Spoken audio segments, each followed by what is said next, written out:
Udah nabung lama nih untuk umrah dan haji, tapi itu jadi cukup challenging karena kondisi fisik kita sendiri. Ruku itu sakit rasanya rukunya. Sujud itu juga kita nggak bisa menikmati dengan lama ketika sujud. Terus sholat sekarang udah susah banget. Jangankan sujud ya, duduk aja dia perlu pegang kayak gini dok. Dan sakit banget. Jadi kalau saraf kejepit itu ada 3 tahapan. Fase-fasenya sampai kemudian lumpuh total. Kalau jalan pun harus digendong. Intinya JMX ini dengan teknik kamera endoskopi, sayatannya bisa jadi cuma 1 cm atau bahkan 7 mm. Dari 4.200 itu nggak ada yang mengalami kelumpuhan. Dan kita mau bahas hal yang sangat-sangat krusial. Ibadah tanpa hambatan. Ikhtiar semaksimal mungkin dok. Teknologi dari bedah sarafnya di Lamina Hospital ini kan canggih banget dok.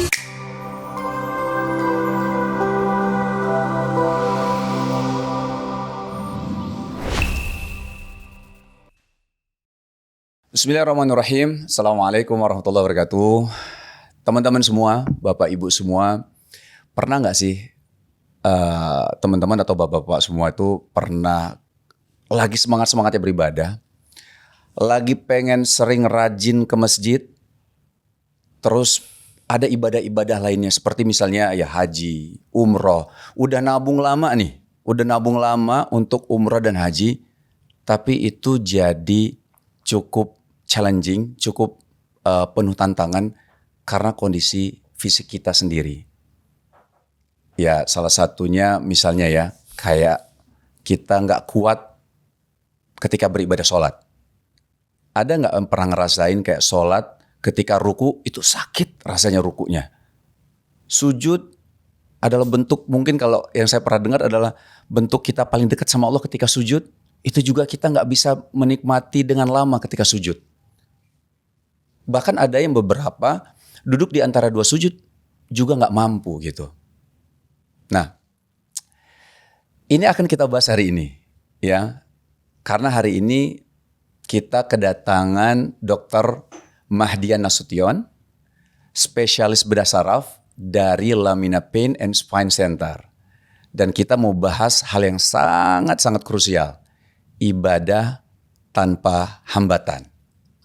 Karena gini teman-teman, bapak ibu semua, ini soal menyembuhkan saraf kejepit ini bukan hanya soal yang namanya kenyamanan pribadi, bukan hanya soal kenyamanan kita beraktivitas, tapi bagaimana kita bisa memaksimalkan ibadah kita.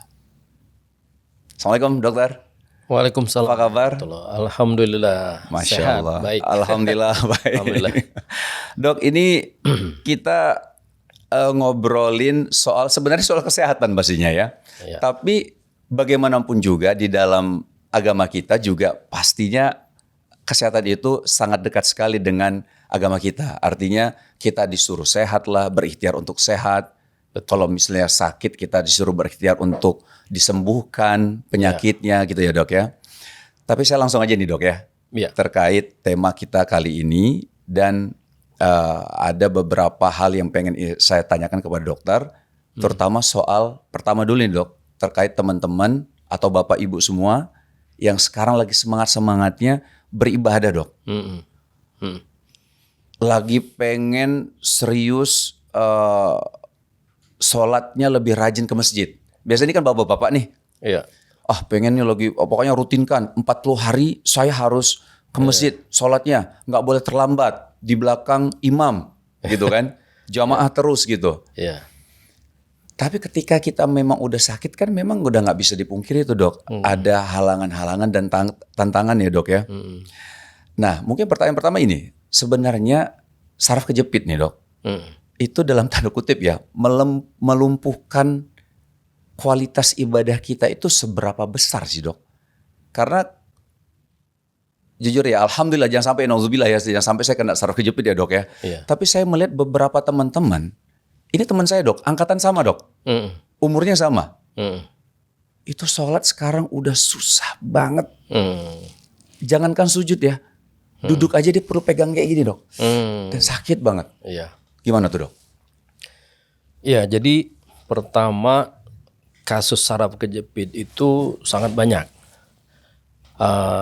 Kalau dulu saraf kejepit itu terjadi karena penuaan.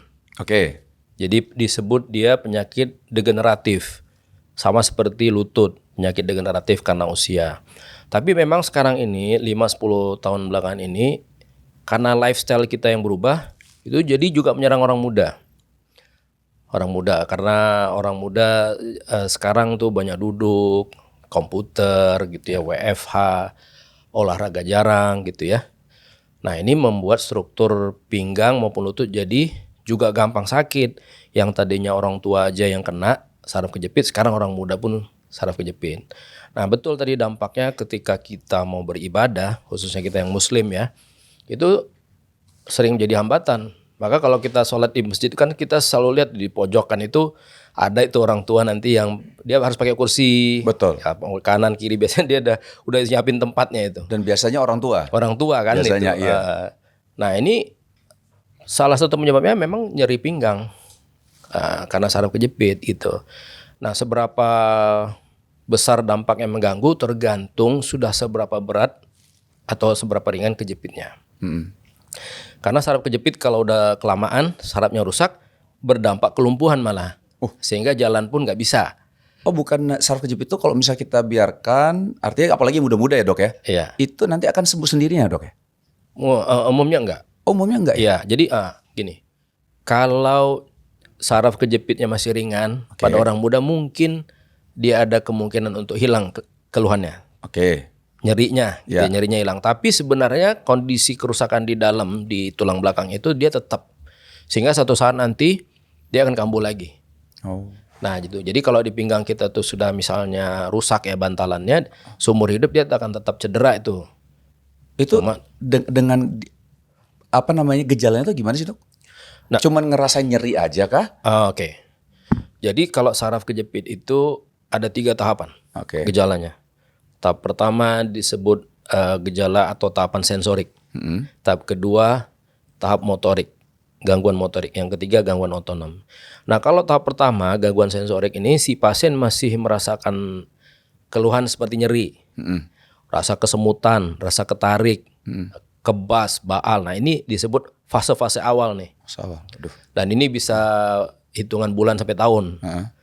Tapi kalau diabaikan baru dia masuk ke fase kedua, tahapan kedua yaitu gangguan motorik. Nah ini udah mulai lemah. Kalau jalan salah satu kakinya seperti tidak kuat. Naik tangga kaki yang kanan bisa kuat dorong, kaki kiri nyeret gitu. Nah kalau pada orang tua sering jalan cuman bisa 100 meter, udah 100 meter harus duduk dulu. Nah itu udah kena yang motorik nih. Kalau dibiarkan lagi baru yang fase ketiga, yaitu gangguan buang air besar, buang air kecil. Nggak bisa kontrol buang pipis gitu ya, sering ngompol gitu. Kalau mau ke toilet buang air besar juga biasanya udah keburu keluar. Nah ini fase-fasenya sampai kemudian lumpuh total. Kalau lumpuh total itu artinya udah kena fase 1, fase 2, fase 3 dia cuman bisa di tempat tidur aja. Kalau jalan pun harus digendong, udah nggak bisa gerak kakinya. Itu udah berarti yang fase ketiga ini yang paling berat. Sampai buang air besar. Iya. Itu nggak bisa kita kontrol dok. Iya. Tapi maksudnya ada perasaan pengen buang air besar atau nggak terasa juga? Nggak terasa. Dia nggak bisa kontrol, nggak berasa. Jadi berhari-hari nggak bisa buang air besar, sehingga harus dipancing gitu. Tapi kalau dari data Lamina Hospital itu ini nggak dok? Ada anak-anak muda yang udah sampai fase ketiga nggak? Jarang kan? Tapi ya, biasanya kalau orang muda itu kena cedera, kecelakaan ya. Misalnya kecelakaan motor, jatuh. Atau nge-gym kali ya? Terlalu berat. Nah, kalau kebetulan kejepitnya berat sekali, bisa dia mengalami gangguan buang air besar, buang air kecil. Otonomnya bisa langsung kena karena kejepitnya ekstrim gitu. Aduh. Ini jadi, tapi maksudnya gini dok, kalau misalnya kita balik ke kebas deh ya, kebas ataupun kesemutan, kayak semua pernah ngalamin itu ya dok ya. Tapi maksudnya spesifik kebasnya tuh kebas kayak gimana ya dok? Iya.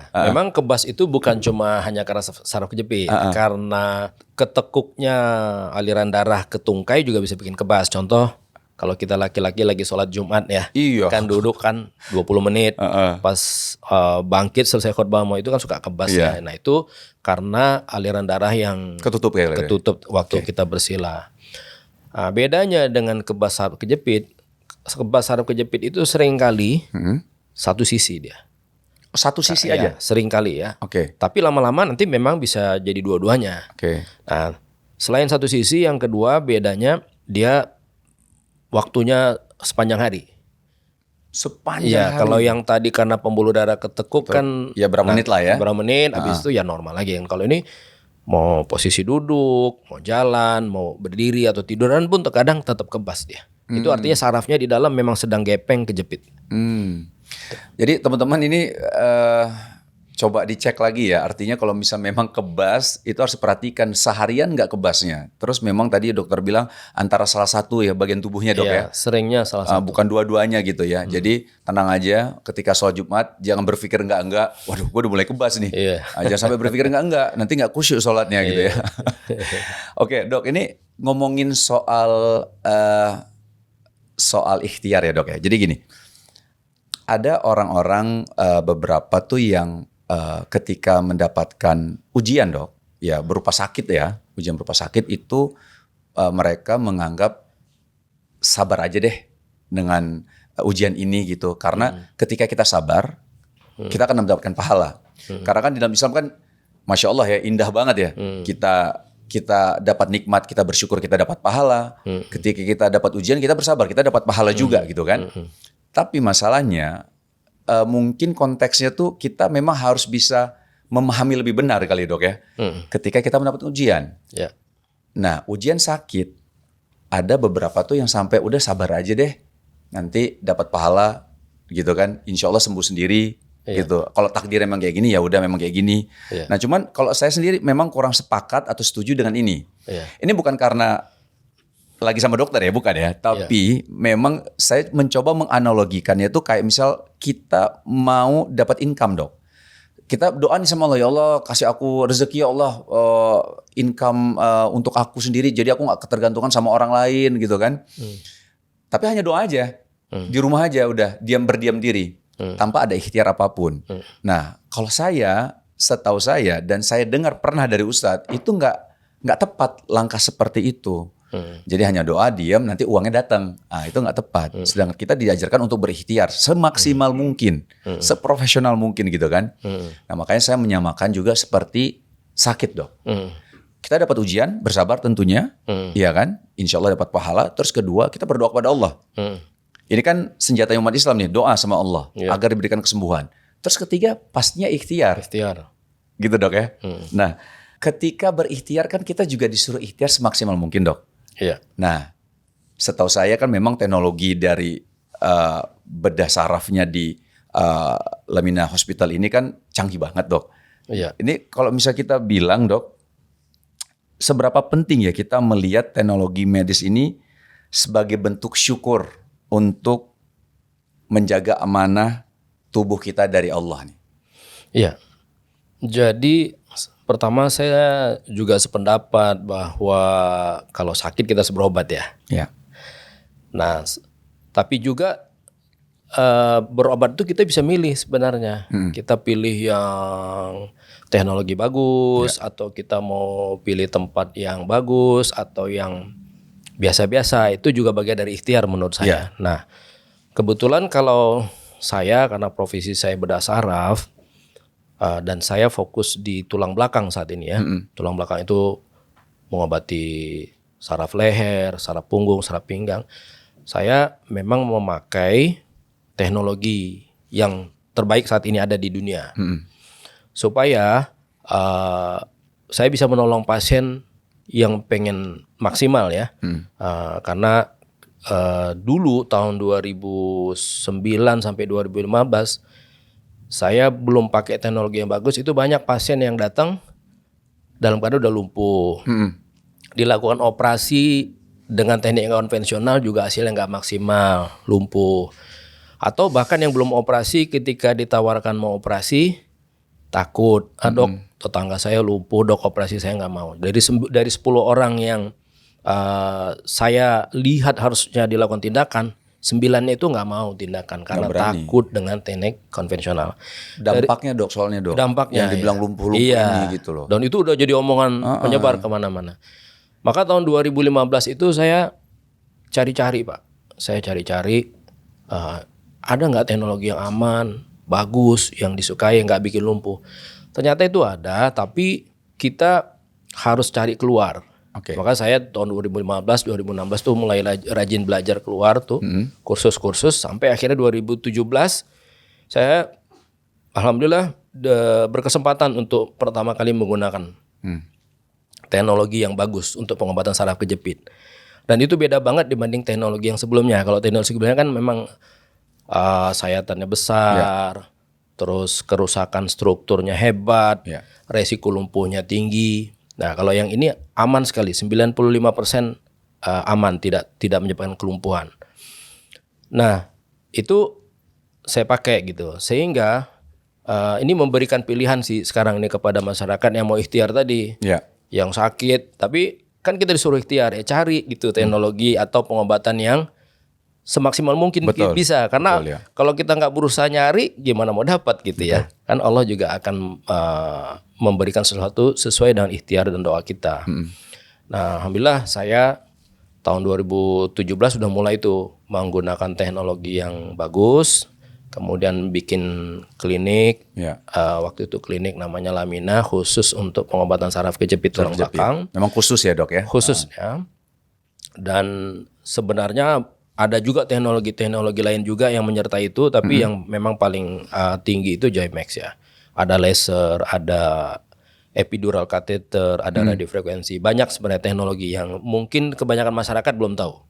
Gitu. Nah, jadi kami di situ mengumpulkan teknologi-teknologi itu supaya yang masyarakat yang tadinya takut nggak mau operasi kena dengan risiko, mereka jadi berani. Mau. Nah, itu jadi sekarang ya terbuka pilihan untuk ikhtiar buat para pasien. Iya, betul. Ada opsi-opsi ya. Opsi. Ya. Memang kan teknologi ini biasanya adanya di kota-kota besar ya. Ya itu ya, memang jadi challenge buat yang di daerah.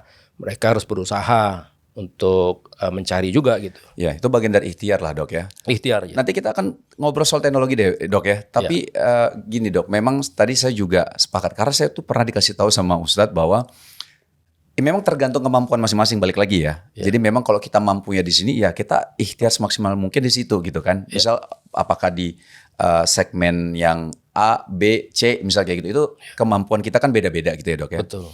Nah, karena itu jadi akan dipertanyakan juga dok. Misal contoh kita bilang ya, kita punya anak yang memang kita mau obati, tapi kita sebenarnya mampu di A nih pengobatannya, tapi ya udahlah ngobatinnya di C aja.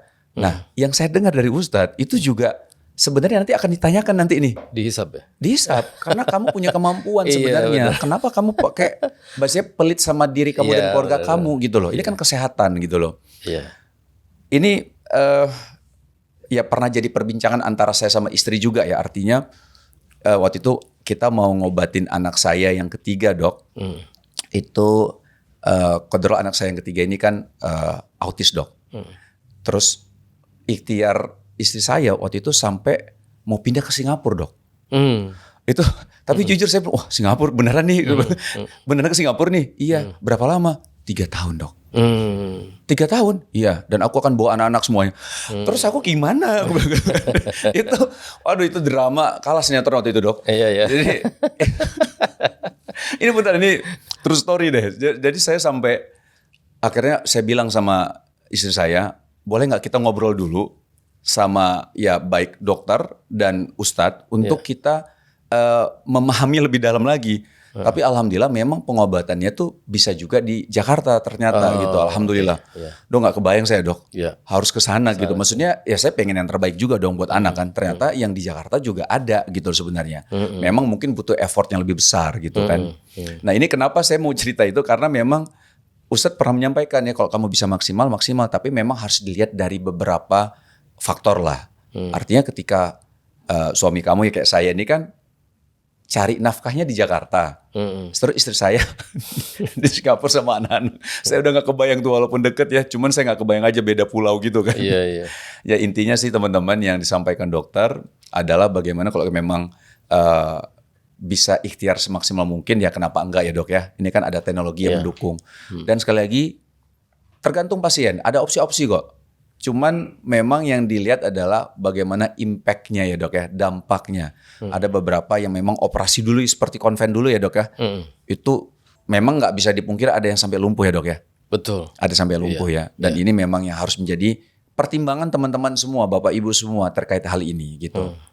Nah, tapi kalau kita kalau kita mau ngomong soal opsi-opsi dok, ada beberapa teman-teman yang udah mulai merasakan seperti itu, tapi dia milih kretek dok, Iya. di kretek-kretek gitu dok. Ya jujur saya pernah sih dok. Iya. Pernah kita bikin konten lagi ya. Aduh, kayaknya perlu dikasih ilmu lebih nih ya gitu ya. Tolong saya dibimbing. Tapi waktu itu kretek-kretek saya itu bukan kretek-kretek karena saya pegel, cuman pengen tahu sensasi di kretek tuh apa sih gitu dan fungsinya buat tubuh apa. Tapi jujur waktu di kretek saya ngerasa lebih lega gitu dok.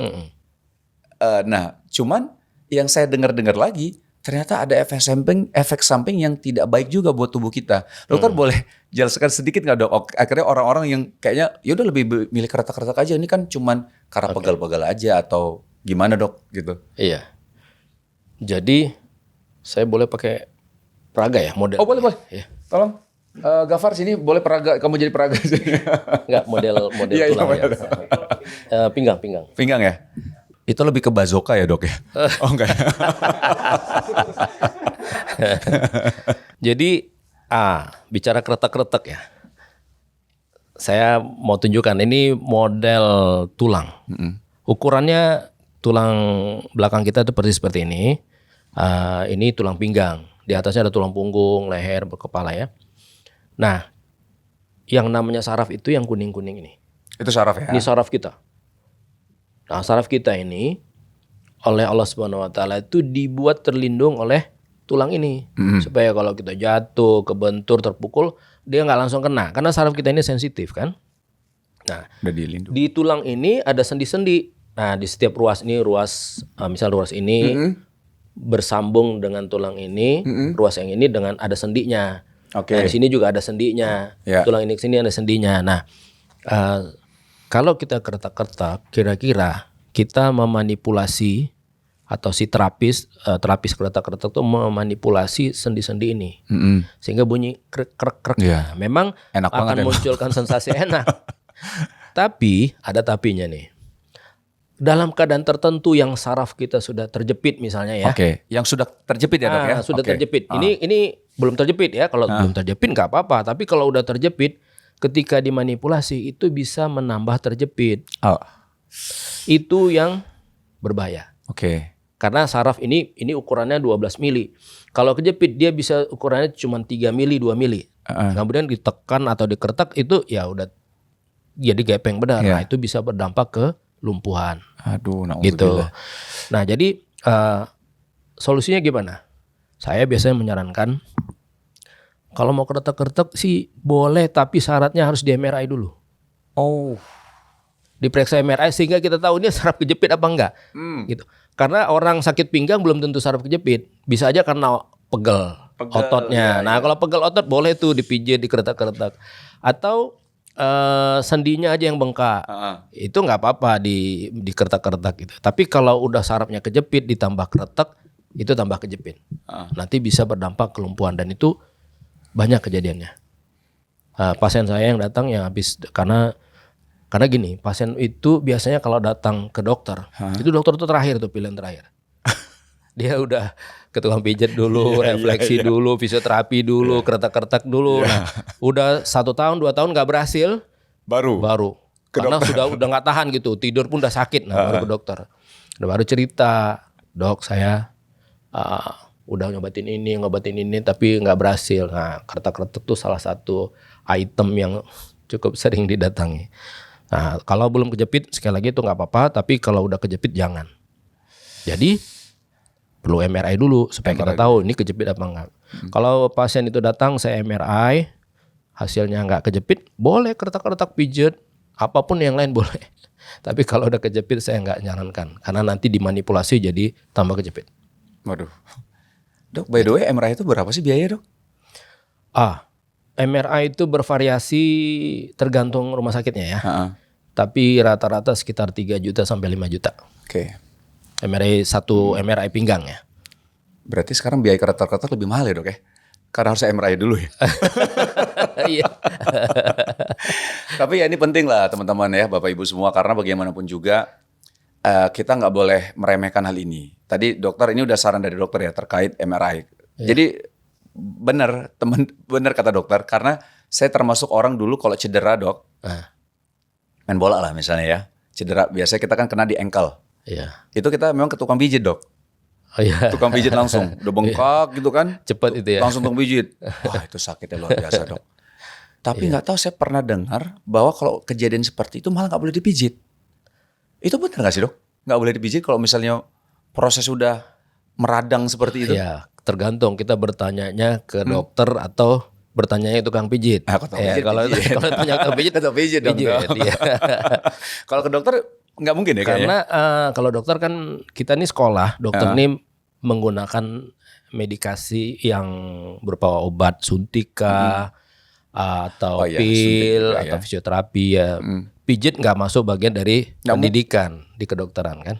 Jadi kita nggak akan mungkin memberikan solusi itu. Oh oke. Paling fisioterapi. Fisioterapi ya oke ya dok ya. Iya. Kalau fisioterapi ya, tadi seperti saran dokter bahwa ya kita lihat jangka panjang lah ya dok ya. Maksudnya bagaimanapun juga memang kalau misalnya kita mikir ya, kalau misalnya main jangka pendek, kita ngapain sih MRI? Biayanya lebih mahal daripada kertek-kertek. Iya. Tapi ternyata dampak atau efek jangka panjangnya itu sangat-sangat luar biasa. Kalau ternyata ada saraf kejepit, itu malah bikin makin memperparah ya dok ya? Betul. Aduh. Betul. Jadi menurut saya harga yang kita dikeluarkan pasien untuk MRI itu tidak mahal ya.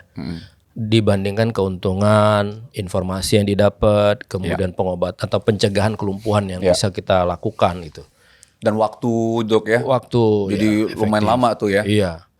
Itu rata-rata yang saya temukan pasien-pasien di poliklinik itu memang mereka udah bertahun-tahun sebenarnya. Oke. Sampai akhirnya bosan sendiri mencoba pengobatan, nggak mau MRI, nggak mau ke dokter, akhirnya ujung-ujungnya harus ke dokter juga gitu. Iya. Tapi kan sayang ya, 3 tahun sholat nggak bisa normal, gitu. Ibadah mau umroh Pengen takut, maksimal, harus pakai kursi roda gitu. Sayang. Haji apalagi? Haji itu lebih ibadah berat fisik lagi. dok. Iya, Haji kan? iya. Oke. Masya Allah, makasih pencerahannya dok. Dok, ini tadi kita ngobrol ya soal teknologi tadi ya. Dokter kan sampaikan tadi Joymax ya dok ya? Joymax ya. Ini boleh nggak sedikit dokter jelaskan nih Joymax ini apa sih, keunggulannya Joymax ini apa? Terus apa bedanya sama operasi kalau yang dulu-dulu dok? Zaman dulu kayak gimana dok? Bedanya apa? Jadi namanya endoskopi. Jadi kelompok tindakan atau teknologinya disebut endoskopi. Joymax itu salah satu brand merek endoskopi terbaik. Oh, itu brand ya Joymax ini brand. ya? Oke. Nah, endoskopi di dunia kedokteran 10 tahun belakangan ini sangat banyak dipakai. Ya, trending lah. Trending. Jadi operasi usus buntu dulu kan disayat, sekarang pakai endoskopi. Lukanya kecil, sembuhnya cepat.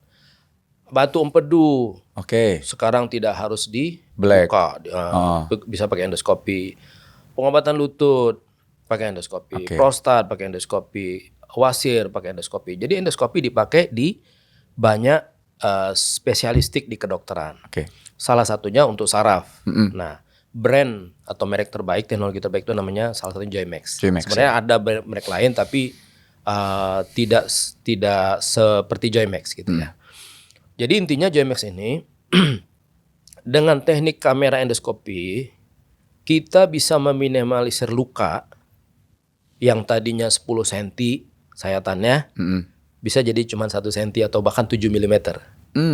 Nah, semakin kecil luka berarti semakin sedikit kerusakan jaringan. Karena semakin kecil luka berarti waktu prosedur operasi juga semakin cepat. Recovery-nya juga cepat. Nah, itu bedanya. Dan satu hal lagi, karena kalau kita pakai kamera itu meminimalisir resiko kerusakan saraf atau kelumpuhan. Karena sarafnya kelihatan di dalam pakai kamera. Kan yang bikin lumpuh itu kalau dokter tidak sengaja mencederai, bikin cedera saraf. Itu salah satu ya. Di samping banyak faktor lain ya, seperti kerusakan strukturnya setelah tindakan itu juga bikin lumpuh juga.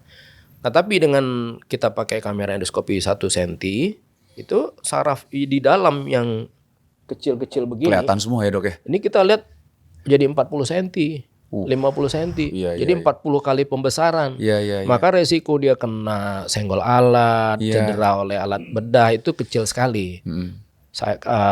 Karena itu kami di Lamina sudah menggunakan misalnya untuk 4.200 pasien tindakan Berapa pasien dok? 4.200. Udah banyak ya. Banyak sekali Pakai Joymax ini? pakai Joymax. Oh, Itu Insya Allah. dari 4.200 itu nggak ada yang mengalami kelumpuhan.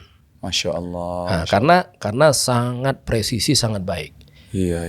Nah, ini dia teknologi Joymax tuh.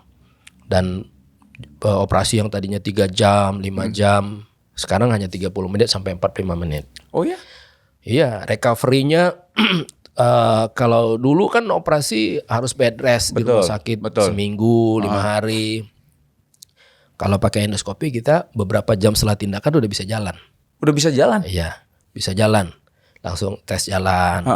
Keesokan harinya pulang gitu. Bahkan di luar negeri itu seperti di Belanda, contoh yang saya pernah ketemu dokter di sana, dilakukan dengan bius lokal Ya. di klinik, habis itu pulang langsung. Habis tindakan pakai Joymax. Besoknya disuruh nyetir sama beliau dokter itu. Nah, nyetir kerja untuk menilai apa yang dirasa pasien setelah tindakan dengan Joymax. Jadi sangat minimal invasif. Jadi minimal kerusakan. Terutama recovery-nya nih juga ini banget ya dok ya. Maksudnya satu memang bukan efek samping ya kita bilangnya, tapi kayak ketika menggunakan teknologi ini tadi kan yang dokter bilang 7 mili ya. Paling gede 1 cm ya dok? 1 cm saya. Itu paling gede ya. Jadi itu meminimalisir ada hal-hal yang tidak kita inginkan ya Betul, dok ya. betul. Terus soal recovery. Ya. Nah recovery ini langsung bisa boleh jalan. Boleh jalan. Boleh main bola nggak dok tuh? Oh belum. Oh belum dong, belum main bola aja nih. Jadi memang kalau aktivitas dasar harian seperti duduk, mandi, ke toilet gitu ya. Itu bisa dilakukan lah. Naik turun tangga bisa. jadi produktif lagi gitu ya. Iya, cepat recovery-nya. Bahkan itu tadi itu ada dokter di Belanda itu dia suruh besok kamu udah mulai naik mobil ya, terus datang saya laporin apa rasanya gitu. Apalagi dok keunggulan dari Joymax dok?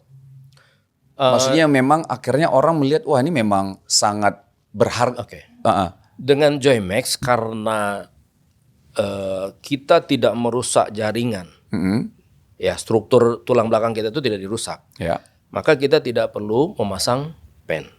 Oke. Karena biasanya dengan teknik yang lama seringkali itu harus dilakukan stabilisasi dengan pen, istilah orang pedicle screw ya. Jadi ada logam titanium yang kita pasang di kiri kanan untuk ngikat tulangnya supaya nggak gerak-gerak gitu. Atau implan yang ditanam untuk mengganti bantalan tulang. Itu teknik-teknik yang dulu ya sering dilakukan. Nah sekarang karena kita nggak rusak struktur, kita nggak perlu pasang itu. Oke. Nah itu salah satu keunggulan lain. Di samping tadi itu safety-nya, recovery cepat, prosedurnya cepat, ya kan. Kemudian nggak perlu operasi yang pasang pen karena ya prosedur yang memasukkan pen itu, pedicle screw itu yang justru juga berbahaya itu. Karena harus presisi banget. Ya di antara celah-celah tulang. Dok, oke, kalau misal kita bayangin, saya ngebayanginnya dengan semua keunggulan dari Joymax ini, baik dari sayatan yang sangat kecil, terus ya recovery-nya cepat gitu kan, dan nggak ada perlu yang harus ada tambahan-tambahan tadi yang seperti dokter bilang operasi yang dulu gitu ya, kayak yang dulu gitu. Pasti mahal banget dong berarti dok. Ini Relatif ya, tergantung nih ya gitu. Gimana dok? Boleh jelaskan nggak dok? Berapa sih biayanya dok? Iya, tergantung tempat. Oke. Jadi seperti misalnya Lamina, kami di 3 tempat yang berbeda itu harganya beda. Jadi itu masalah tarif itu memang tergantung rumah sakitnya ya. Oh Lamina nih, bentar. Lamina nih bukan hanya di Pejaten aja? Pusatnya di Pejaten, tapi kita kerja sama juga di 2 rumah sakit lain di Jakarta. Oh oke. Nah di situ tarifnya berbeda. Oke. Nah, ini boleh disampaikan soal harga? Iya boleh. Jadi kira-kira itu range-nya sekitar 170 jutaan. Oke. Untuk tindakannya. Sekitar segitu ya? Iya sekitar 170 juta. Nanti tergantung obat, bahan habis pakai yang dipakai, tapi range-nya sekitar segitu. Oke. Oke, itu termasuk misal satu malam menginap di rumah sakit enggak ya? Enggak, Nggak termasuk itu ya? di luar itu. Atau di luar ya? Penginapan, kemudian obat-obat selama perawatan itu lain lagi. Dok, ini sebenarnya kan dokter bilang ini pertama kan dokter ya? Joymax ini ya di Indonesia. Kalau untuk di luar negeri kayak misalnya paling dekat lah Singapura, Malaysia, sebenarnya udah menggunakan ini juga nggak sih? Saya pada waktu tahun 2017 saya pakai itu belum ada yang pakai. Belum ada yang pakai? Iya. Jadi sampai 2020 habis Covid 2022 saya dengar waktu itu di negara tetangga di Singapura baru mau beli gitu alat itu. 2000 berapa sih dok? 2022. Oh, ketinggalan berapa tahun? Ketinggalan berapa tahun. Jadi waktu itu Lamina sudah mengerjakan lebih dari 1.000 pasien. Masya Allah. 1.000 pasien tahun itu, tapi di Singapura mereka baru mau beli. Singapura dok, Ya. baru mau. Ya.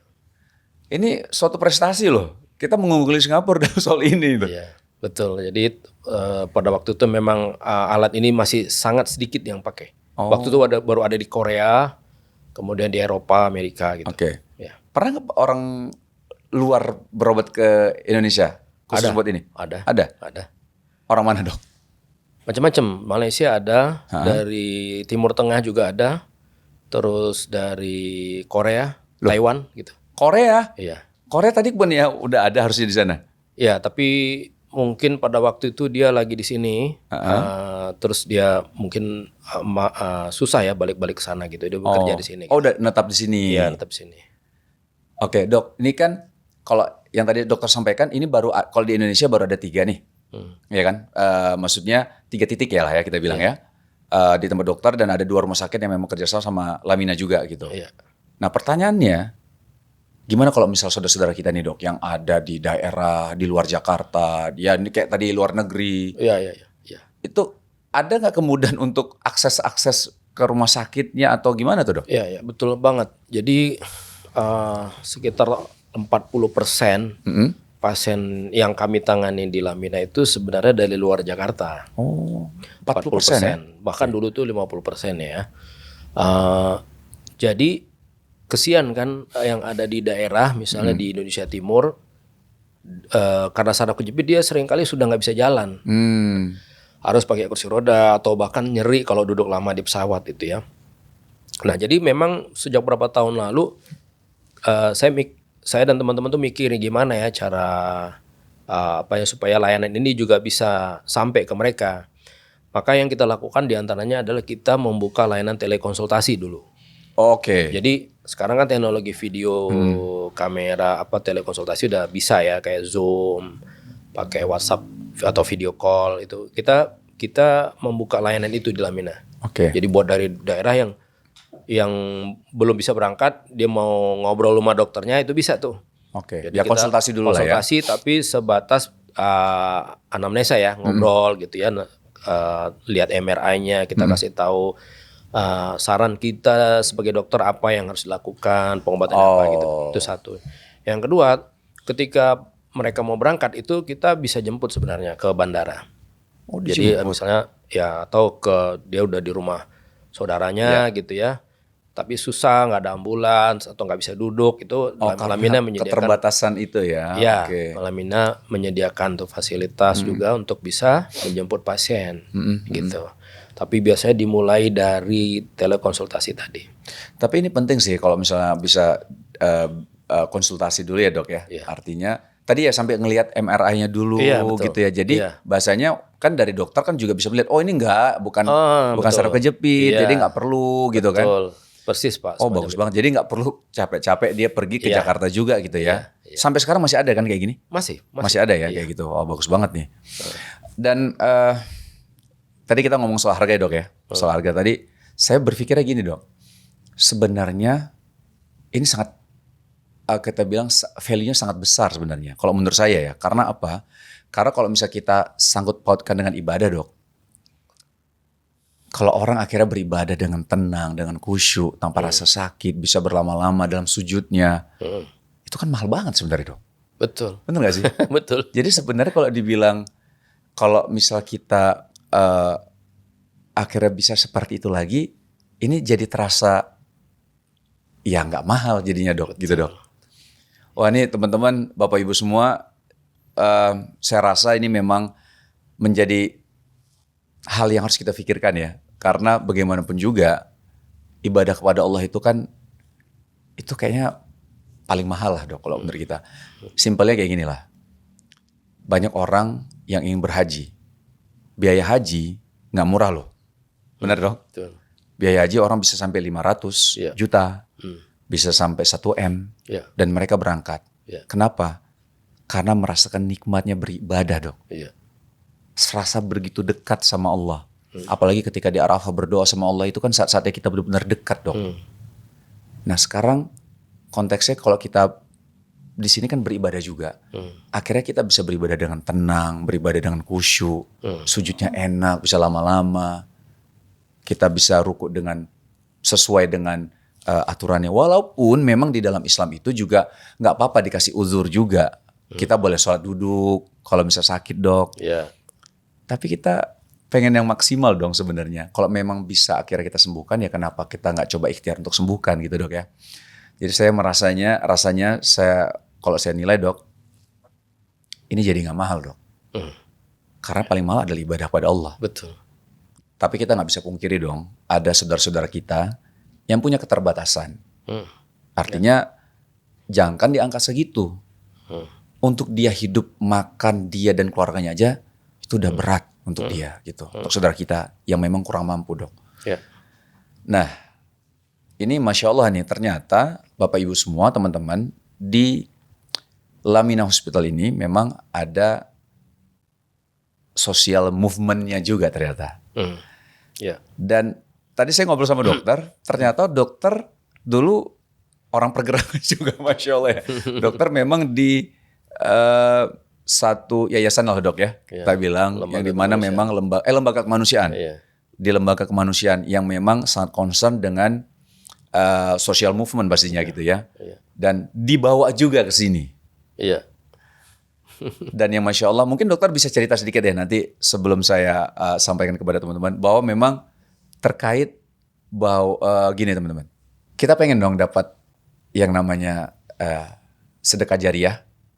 Artinya kita nggak nyadar, kita melakukan ibadah, kita dapat pahala. Tapi di satu sisi, ketika saudara kita melakukan ibadah tersebut, kita juga kebagian pahalanya.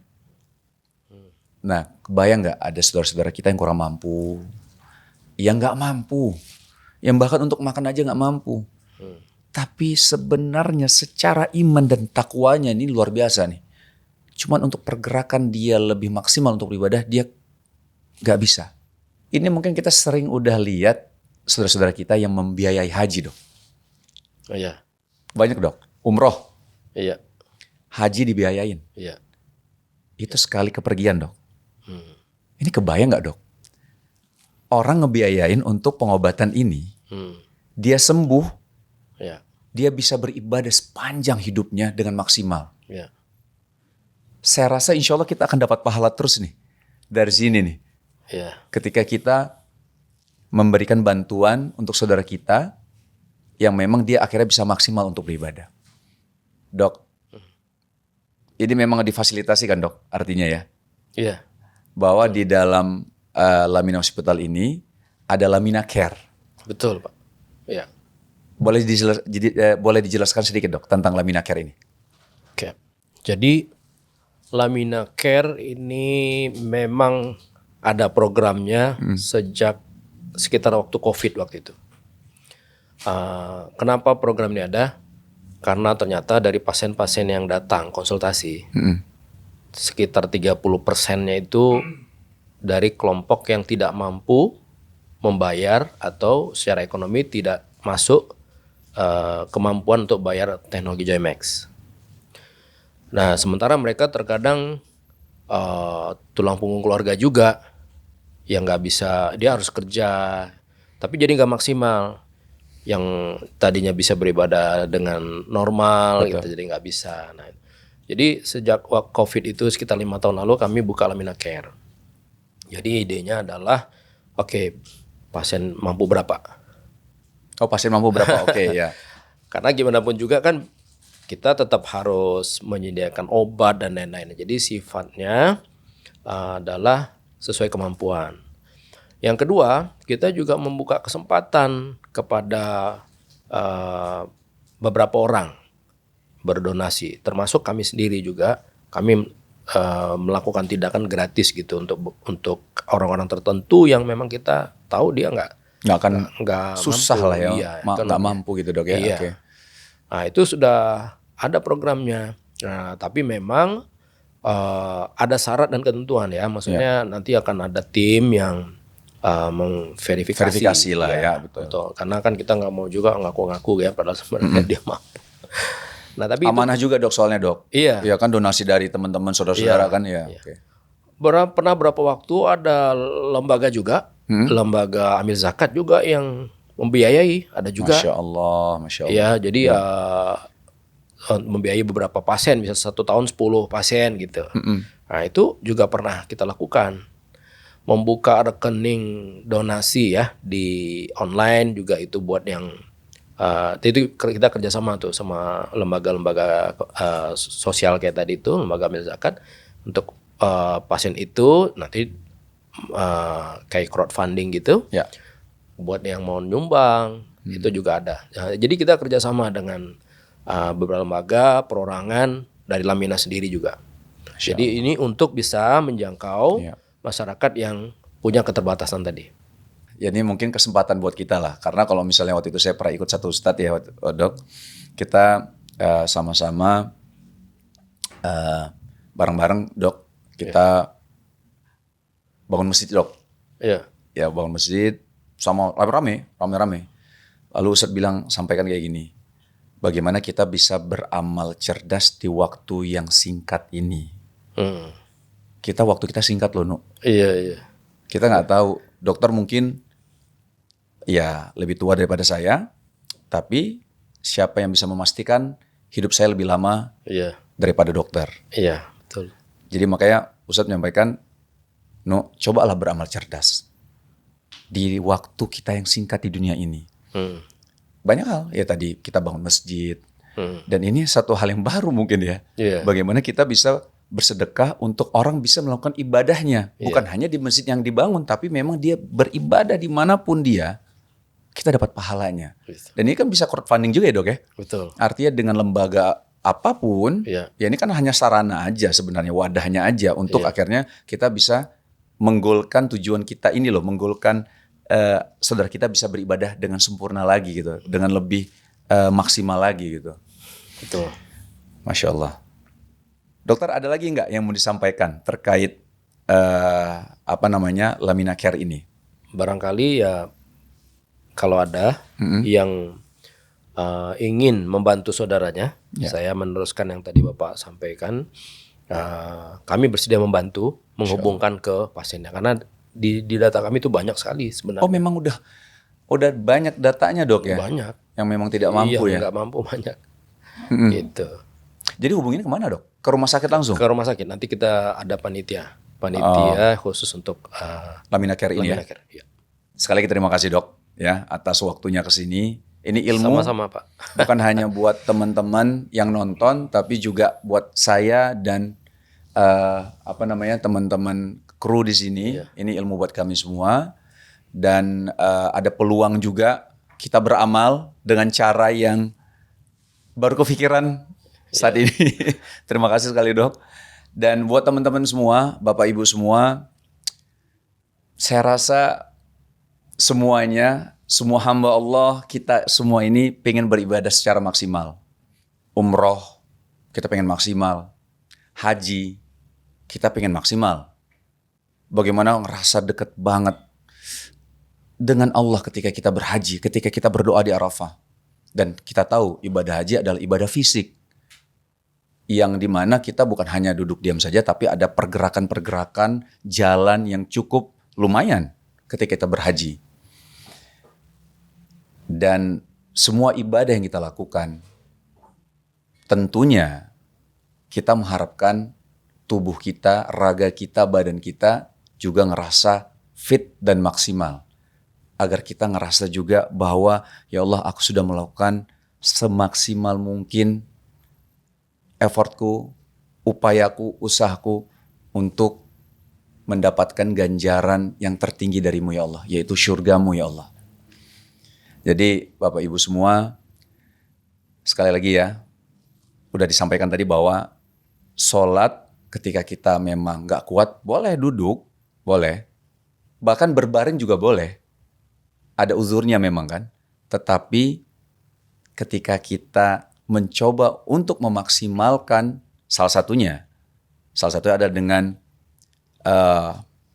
di Lamina Hospital ini kita misalnya berdasarkan yang tadi sudah sampaikan dokter, biaya yang kita keluarkan itu dapat ganjaran lagi dari Allah, itu satu. Terus ibadah kita jadi maksimal, dan apapun ibadah-ibadah yang kita lakukan juga insya Allah akan lebih maksimal. Itu kan akan dinilai semuanya sama Allah.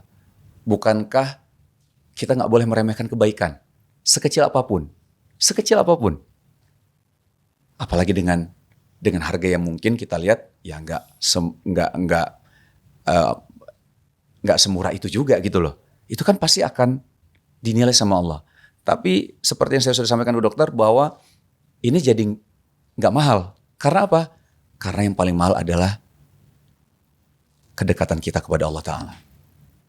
Semoga Allah mudahkan teman-teman semua. Sekali lagi, dokter terima kasih. Terima kasih Atas kehadiran di sini. Dan tim ternyata banyak yang hadir di sini. Terima kasih juga yang sudah hadir. Dan teman-teman semua, kalau mau bersedekah bisa, kalau mau melakukan tindakan juga bisa, silakan datang ke Lamina Hospital. Semoga bermanfaat dan kita ketemu di episode-episode selanjutnya. Barakallahu fikum. Assalamualaikum warahmatullahi wabarakatuh.